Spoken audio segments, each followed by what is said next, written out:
मेरा नाम दिव्या है। मैं आपको अपनी ऐसी कहानी सुनाने जा रही हूँ जिसको सुनकर आप भी सोच में पड़ जाएंगे। मेरे साथ कुछ ऐसा हुआ था जिस पर मुझे भी यकीन नहीं आता था, लेकिन जो कुछ मेरे साथ हुआ मेरे लिए उसका यकीन करना बहुत जरूरी बन गया था। मगर मैं सच्चाई का पता लगाना चाहती थी। मैं बहुत खूबसूरत हूँ, लेकिन शायद मेरी किस्मत इतनी खूबसूरत नहीं थी। मैं अपने माँ बाप की इकलौती बेटी हूँ। मेरी शादी की उम्र हो चुकी थी। मेरे माँ बाप ने मेरे लिए रिश्ता देखना शुरू कर दिया। एक दिन मैं अपनी दोस्त प्रिया के घर बैठी थी। मेरी माँ मुझे सब में ढूंढती फिर रही थी, जैसे मैं कहीं खो गई हूँ। मैं जवान थी, लेकिन मेरी माँ को मेरी परवाह बिल्कुल छोटे बच्चों की तरह करती थी। वो मेरे दोस्त के घर आई और कहने लगी, तुम यहाँ बैठी हो, घर चलो जल्दी, तुम्हें देखने के लिए रिश्ते वाले आए हैं। और तुम्हारा मोबाइल कहाँ है? तुम्हें कितनी देर से कॉल कर रहे हैं, लेकिन तुम्हारा नंबर बंद जा रहा है। अपना फोन क्यों बंद कर रखा है तुमने?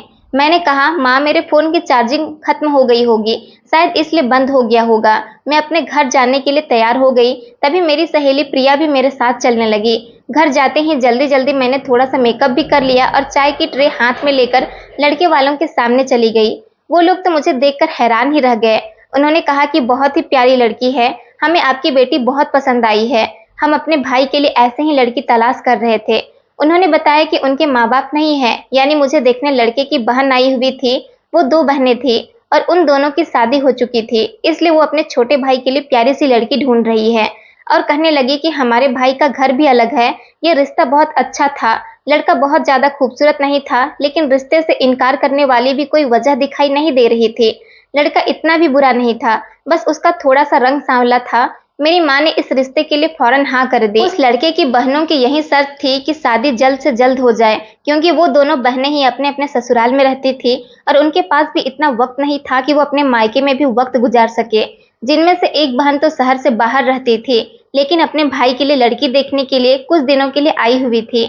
मेरी माँ ने कहा कि रिश्ता हाथ से निकल जाएगा, अकेला घर है, लड़का भी अच्छा पढ़ा लिखा है और अमीर है, और सबसे अच्छी बात तो ये थी कि उस लड़के का घर मेरे घर से काफी करीब था। ये बात तो हमें भी पता थी कि इस घर में कोई लड़का रहता है जो अकेला रहता है, उसके माँ बाप नहीं है।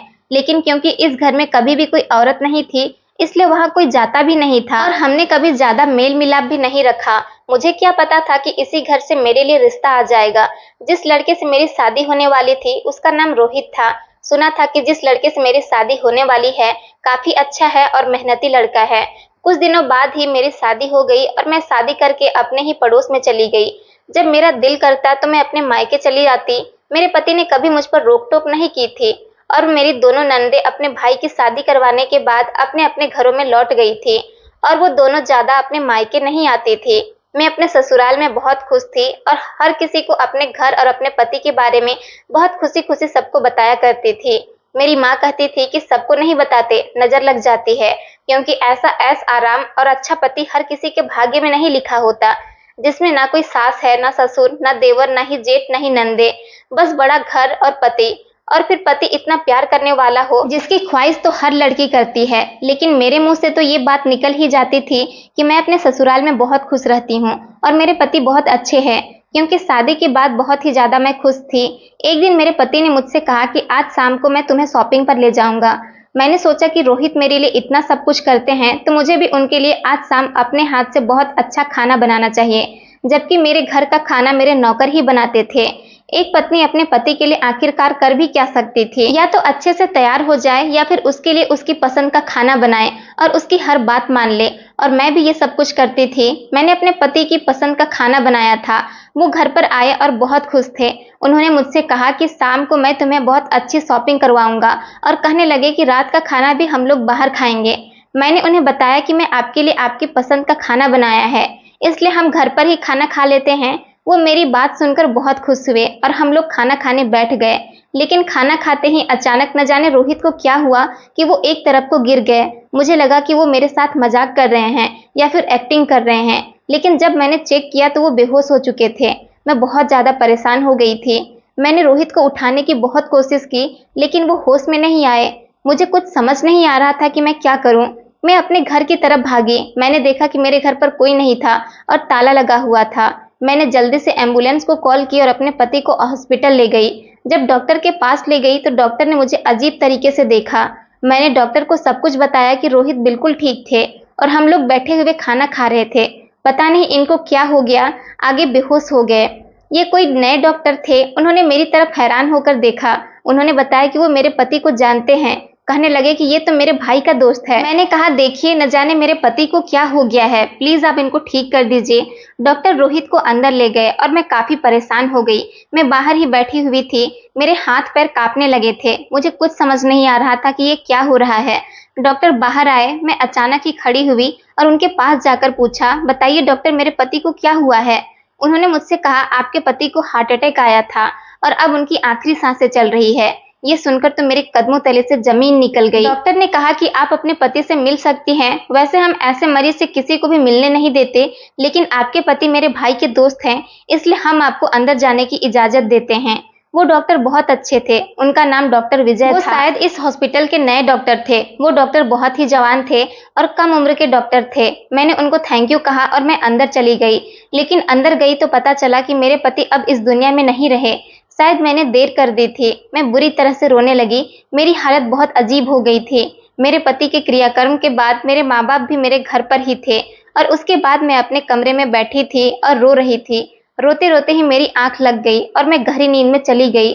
जब मेरे पति मेरे सपने में आए, उन्होंने आकर मेरा हाथ पकड़ा, मेरे सर पर प्यार से हाथ फेरा और कहने लगे, तुम्हें रोने की कोई जरूरत नहीं है। मैं तुम्हें रोता हुआ नहीं देख सकता। मैं चाहता हूँ कि तुम पहले की तरह खुश रहो जैसे तुम पहले रहती थी, और तुम्हें अपने मायके में रहने की कोई जरूरत नहीं है। तुम वहीं हमारे घर जाकर रहो जहाँ तुम और मैं रहा करते थे और हंसी खुशी रहो। तुम फिक्र मत करो, सब कुछ ठीक हो जाएगा। मैंने कहा रोहित, तुम्हारे बगैर कैसे सब कुछ ठीक हो जाएगा। मैं तो तुमसे बहुत मोहब्बत करने लगी थी। तुम्हारे बिना कुछ ठीक नहीं हो सकता और मैं तुम्हारे बिना नहीं रह सकती। मुझे तुमसे मोहब्बत हो गई थी। मैं तो सारी जिंदगी तुम्हारे साथ गुजारना चाहती थी और अभी हमारी शादी को 3 महीने ही तो हुए थे और तुम मुझे छोड़कर चले गए। मैं यहाँ तुम्हारे बिना अकेले कैसे जिंदगी गुजारूंगी। रोहित ने कहा कि किसने कहा कि मैं तुम्हें छोड़कर चला गया हूँ। मैं तुम्हें छोड़कर गया ही नहीं हूँ। मैं यहीं हूँ तुम्हारे पास। मैं हमेशा तुम्हारे साथ ही रहूंगा। लेकिन ये याद रखना कि जब भी तुम्हें मुझसे मिलना हो, तुम्हें मुझसे मिलने हमारे घर में ही आना पड़ेगा। वहां मैं हमेशा तुम्हारे साथ रहूंगा। मैं सपने में अपने पति का हाथ पकड़ लिया और कहा, रोहित प्लीज मुझे अकेला छोड़कर मत जाना। मैं तुम्हारे बिना जी नहीं सकती। अचानक से मेरी आंख खुल गई और देखा कि मेरे आसपास तो कोई भी नहीं है।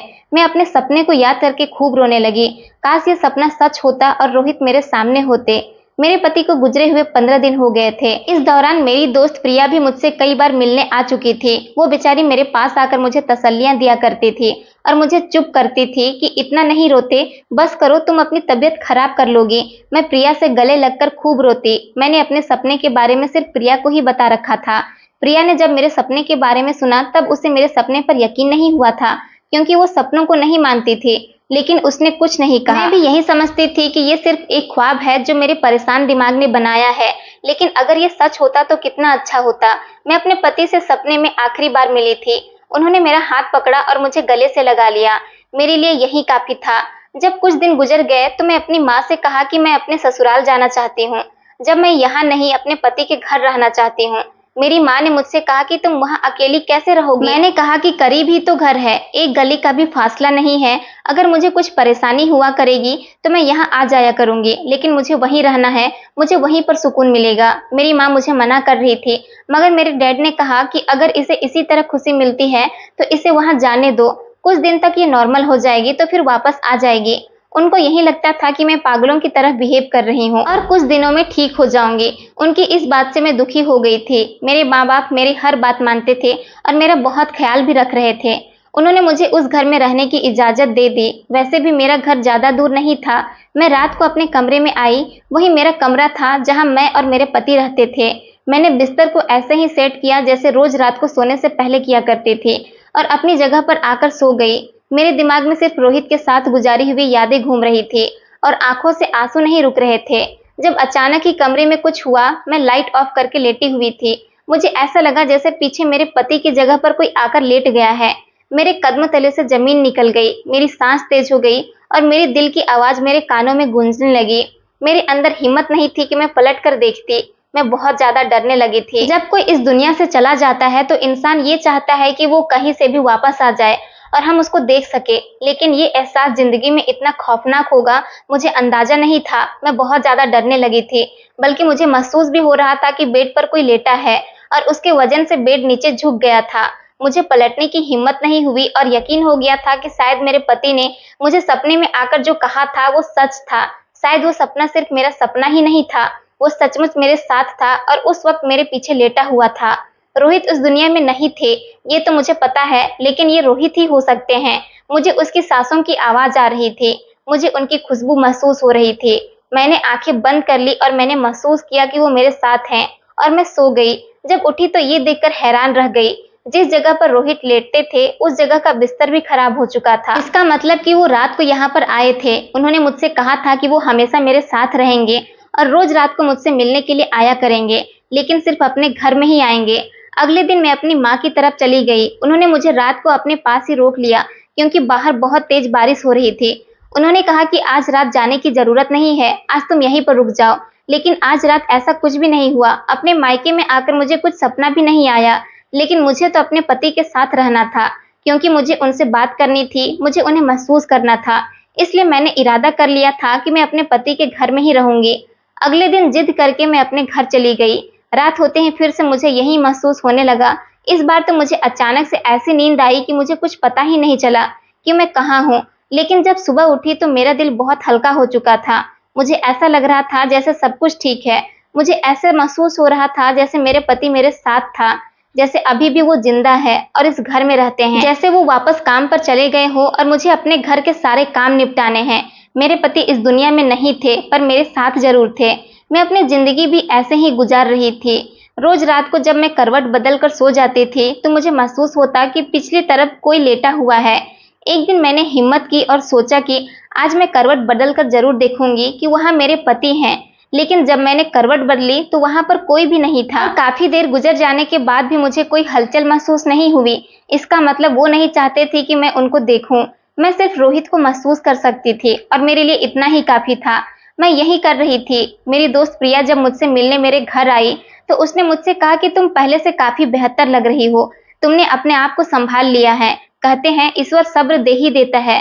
वैसे अभी तुम्हारी उम्र ही क्या थी और तुम्हारी शादी को 3 महीने भी नहीं हुए थे। तुम्हें फिर से किसी के बारे में सोचना चाहिए। तुम्हारे पास कोई औलाद भी नहीं है और ज्यादातर लोगों को पता भी नहीं है। अगर किसी और मोहल्ले में तुम्हारी शादी करवा दी जाए तो लोग अंदाजा भी नहीं लगा पाएंगे कि तुम्हारी शादी पहले हो चुकी है। मैंने प्रिया से कहा कि इस तरीके की बातें मुझसे मत करो, मैं अपनी जिंदगी में बहुत खुश हूँ, बस जो जैसा चल रहा है वैसे ही चलने दो। उसने मुझसे कहा कि तुम अपनी जिंदगी बर्बाद कर लोगी, कितना समय गुजारोगी अकेले। इंसान कभी अकेले अपनी जिंदगी नहीं गुजार सकता और औरत तो बिल्कुल भी नहीं गुजार सकती। मैंने कहा कि मुझे कोई परेशानी नहीं है, बस मैं अपनी जिंदगी में बहुत खुश हूँ। मुझे रात को बहुत अजीब अजीब तरह के सपने भी आने लगे थे। शायद वही पल मुझे याद आ जाते थे जो मैंने अपने पति के साथ गुजारे थे। लेकिन मुझे इतने सुकून की नींद आज तक कभी नहीं आई थी। पता नहीं मुझे इतनी अच्छी नींद कैसे आ जाती थी कि मुझे होश ही नहीं रहता था। कभी कभी तो मुझे ऐसा महसूस होता कि मेरे साथ बिस्तर पर मेरे पति सो रहे हैं और उसके बाद अचानक से ही मुझे नींद आ जाती थी। मुझे ऐसा लगता जैसे मुझे अपने पति की कमी महसूस नहीं होती। और सबसे बड़ी बात मेरे लिए ये थी कि मेरे पति मेरे सपने में आए थे और उन्होंने मुझे यही बात कही थी कि वो हमेशा मेरे साथ रहेंगे। जिस दिन मैं अपनी माँ के घर जाती थी उस दिन ऐसा कुछ भी नहीं होता था।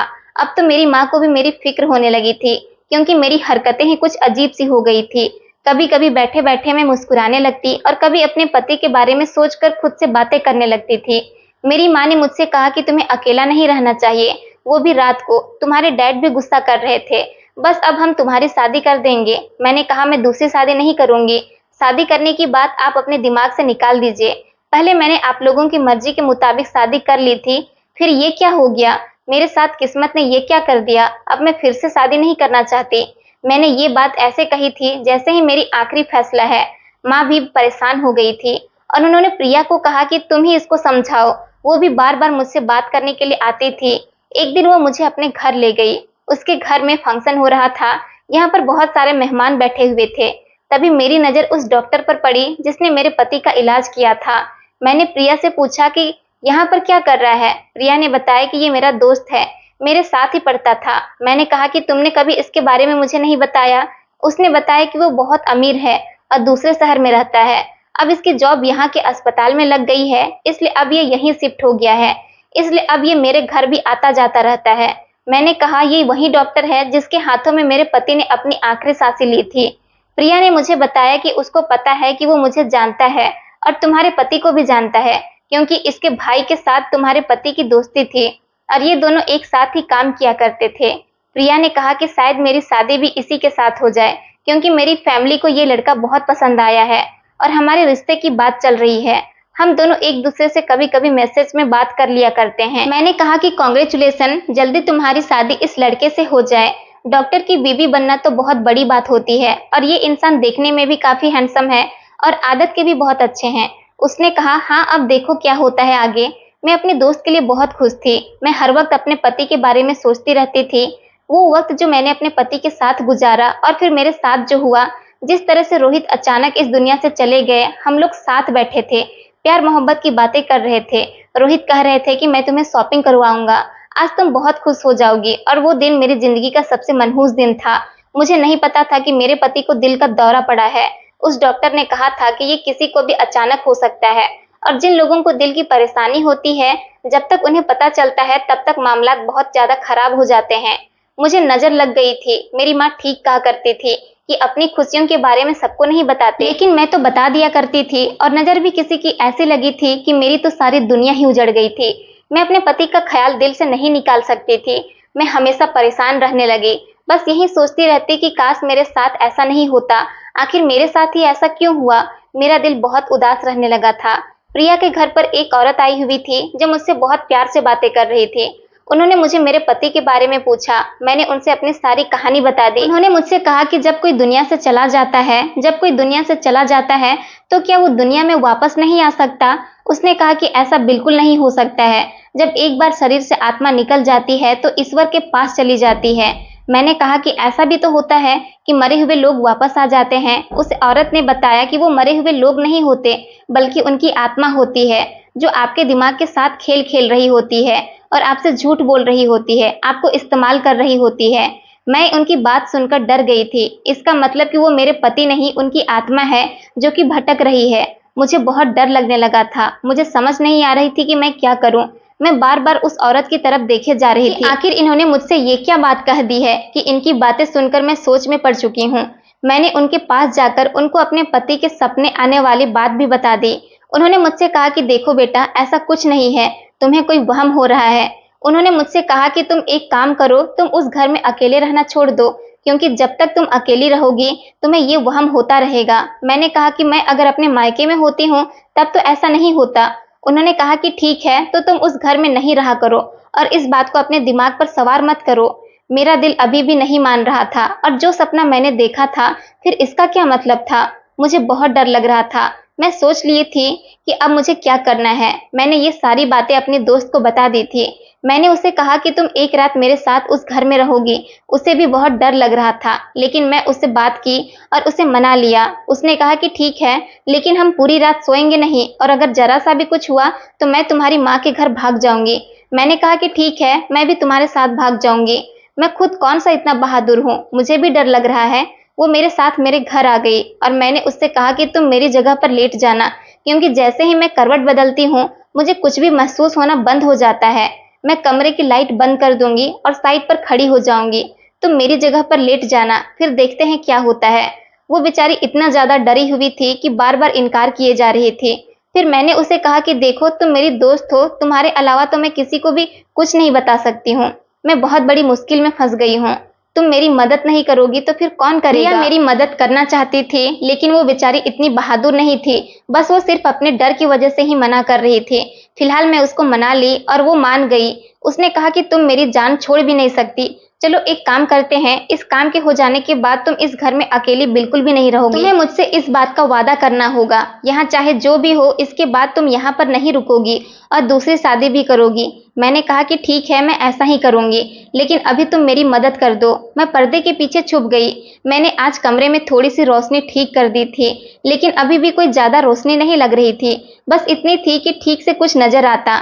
मेरी दोस्त मेरी जगह पर लेट गई और बिल्कुल वैसे ही जैसे मैं लेट जाती थी। उसका चेहरा मेरी ही तरफ था।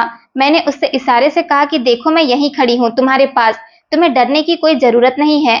वो शक्ल से बहुत डरी हुई लग रही थी। मैं बेड की तरफ ही देख रही थी। अभी तो वहां पर कुछ भी नहीं हुआ था, लेकिन ये भी तो हो सकता था कि मुझे मेरा पति यानी कि मेरे पति की आत्मा दिखाई नहीं देती, लेकिन जिस तरह से वो बिस्तर खराब हो चुका था और बेड पर भी मुझे वजन महसूस होता था, इसका मतलब कि अगर वहां कोई आता तो मुझे जरूर नजर आता। वक्त इसी तरह गुजरने लगा। रात के 2 बज गए और मेरी आंखों ने ऐसा मंजर देखा कि मेरे पैरों तले से जमीन निकल गई। उस घर में खिड़की से कोई अंदर दाखिल हुआ। वो कोई आदमी था, लेकिन उसका कद मेरे पति से ज्यादा लंबा था और थोड़ी देर के बाद उसके पीछे 2 आदमी अंदर दाखिल हुए, जिसमें से एक आदमी एक तरफ खड़ा हो गया और जो आदमी पहले दाखिल हुआ था उसने एक रुमाल पर कोई दवाई लगाई और मेरी दोस्त के नाक के करीब ले जाने लगा, जो आंखें बंद किए हुए लेटी हुई थी। इतने में ही मैं चीखना चिल्लाना शुरू कर दिया। वो लोग भी चौंक गए और मैंने लाइट ऑन कर दी, लेकिन सबसे ज्यादा मेरी दोस्त हैरान थी, क्योंकि उस कमरे में जो शख्स खड़ा हुआ था वो उसका मंगेतर यानी कि वही डॉक्टर जिसके हाथ में मेरे पति ने दम तोड़ा था, और उसके साथ 2 और लोग भी मौजूद थे। मैंने साइड से एक डंडा उठा लिया और मैंने कहा कि आगे बढ़ने की कोशिश की तो मैं तुम लोगों की जान ले लूंगी। मेरी दोस्त भी मेरे पीछे छिप गई और उससे कहने लगी कि तुम यहाँ क्या कर रहे हो और ये लोग कौन है। उस डॉक्टर ने उन दोनों को वहां से भगा दिया और कहने लगा, मेरी बात सुनो, मैं तुम लोगों को सब कुछ बताता हूँ। वो डॉक्टर भी बहुत ज्यादा घबरा गया था, लेकिन मैं उसकी कहानी समझ चुकी थी। मैंने अपने नंबर से अपने डैड को कॉल मिला दी, लेकिन इस तरह से कि उसको पता न चले। थोड़ी देर के बाद वहां मेरे डैड भी पहुंच गए, क्योंकि मैंने घर के दरवाजे पर लॉक नहीं लगाया था और मेरी माँ भी आ गई थी। उन्होंने उस डॉक्टर विजय को पकड़ लिया और एक तरफ बैठा लिया। उसके बाद उसने सारी सच्चाई बता दी, जिसको सुनकर हम सबके होश उड़ गए थे। पहले तो वो कुछ बात ही नहीं कर रहा था, लेकिन शायद मेरे डैड ये बात समझ चुके थे, इसलिए वो बार बार उस पर हाथ उठा रहे थे और वो चुपचाप मार खा रहा था, क्योंकि उसकी गलती थी।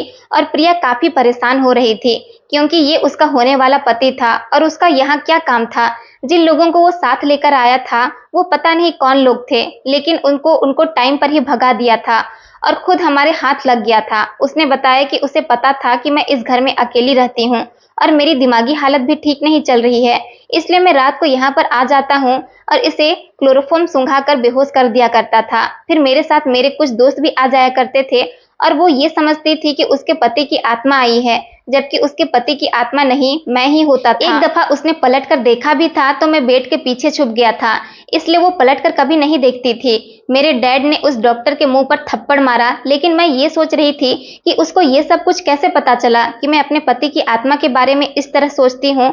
उसको इस बारे में किसने बताया, क्योंकि मुझे तो ये सब कुछ सपने में आया था। जब मैं उससे ये सवाल किया तो उसने प्रिया की तरफ देखा और उसने अपना सर झुका लिया।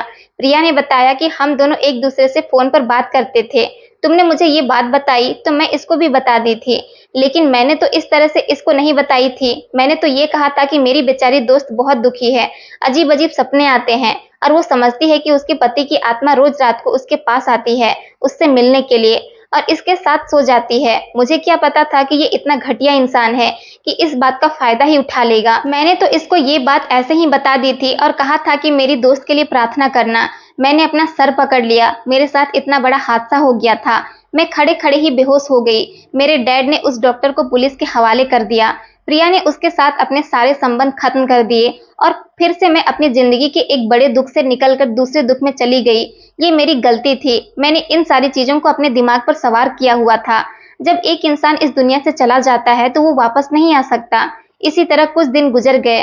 प्रिया ने अपने घर वालों को ये सारी बात बता दी और उस लड़के की पूरे शहर में खूब बेइज्जती हुई। उसकी नौकरी भी चली गई। उसकी जमानत तो हो गई थी, लेकिन अब उसे कोई भी नौकरी नहीं दे रहा था। मैं तो हैरान थी कि वो डॉक्टर था और डॉक्टर होकर उसने इतनी घटिया हरकत की। उसने मुझे जिस दिन से पहली बार देखा था उसी दिन से मुझे ऐसे देख रहा था कि जैसे मेरा दीवाना हो गया है। मैंने अपने पति का घर बेच दिया और अब मैं अपने माँ बाप के साथ ही रहती हूँ। फिलहाल किसी से भी शादी नहीं करना चाहती। मैं अपने आप को समय देना चाहती हूँ। मैंने सोचा है मैं अपनी लाइफ को एंजॉय करना चाहती हूँ। मैं जॉब करना चाहती हूँ। घर से बाहर निकलूंगी तो मेरा ध्यान अपने आप बीते हुए कल की तरफ से हट जाएगा। ये जमाना कितना बुरा है, किसी की मजबूरी का फायदा उठा लेता है। यहाँ पर तो लोग मरे हुए लोगों को भी नहीं छोड़ते हैं। मुझे अंदाजा नहीं था कि मेरी किस्मत इतनी भी बुरी हो सकती थी। पता नहीं मुझे किसकी नजर लग गई थी, किसी ने ये सब कुछ मेरे साथ करवाया था, मेरे लिए बद्दुआ की थी। मैं कुछ नहीं जानती थी, लेकिन मेरे साथ बहुत बुरा हुआ था। अब मैं अपने आप को चेंज करना चाहती हूँ। फिलहाल तो मैं अभी घर में ही हूँ, लेकिन जैसे ही मुझे अच्छी नौकरी मिल जाएगी मैं अपनी लाइफ में बहुत बिजी हो जाऊंगी। दोस्तों, उम्मीद करती हूँ आपको हमारी कहानी पसंद आई होगी। कहानी पसंद आई है तो वीडियो को लाइक करें, चैनल पर नए हैं तो चैनल को सब्सक्राइब करें और हाँ, नोटिफिकेशन बेल को जरूर दबाएं ताकि अगली अपडेट सबसे पहले आपको मिले। धन्यवाद दोस्तों।